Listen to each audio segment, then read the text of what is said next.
Hello everyone, I'm Ding. Welcome to Vray Sketchup Series. In this video, we're going to create a 3-component just like this one, and we're starting right away.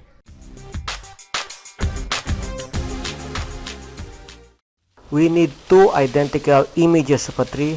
The first is in JPEG format, the second is in PNG format. Hang on guys, I'll just create a face.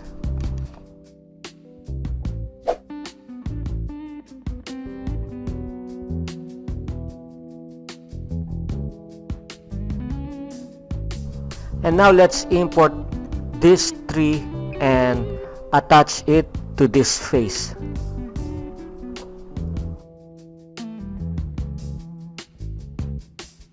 Just don't forget to use this image as texture, so enable this one.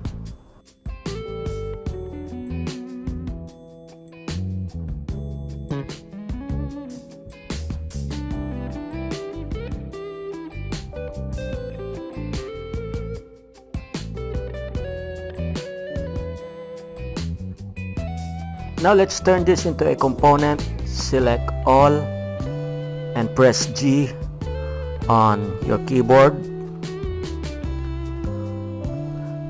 Rename this one.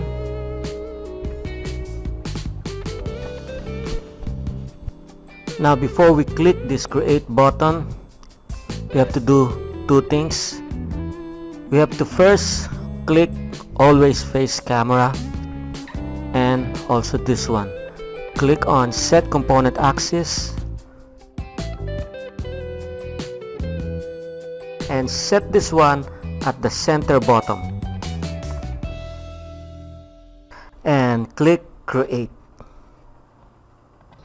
Now because of those alignments, this image will always face the camera whatever turn around that we do. To create our shadow, double click on the component, go to the drawing toolbar and click on the freehand button. Click then drag to create an outline for our shadow.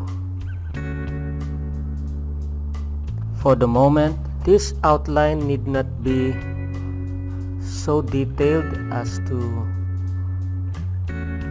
follow the edges of this tree to perfection. Something like this will do. Click then delete.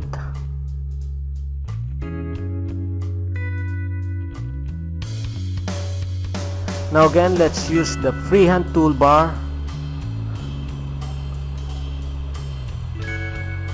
but this time let's draw the edges of our tree a little more detailed.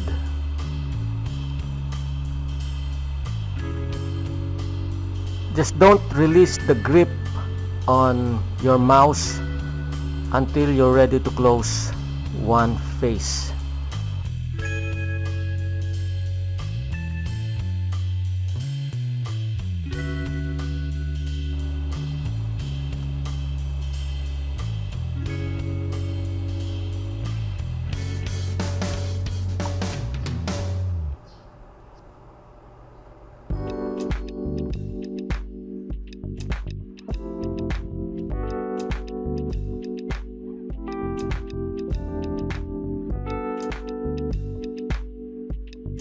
We need to make this neutral background transparent, and to do that we will now use our second image.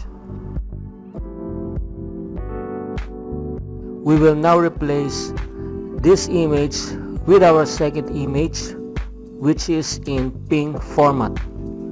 And to do that, in the materials tray, go to the edit tab and click on this button. Navigate to that second image and open it. We're almost done. Double click again to select the entire component,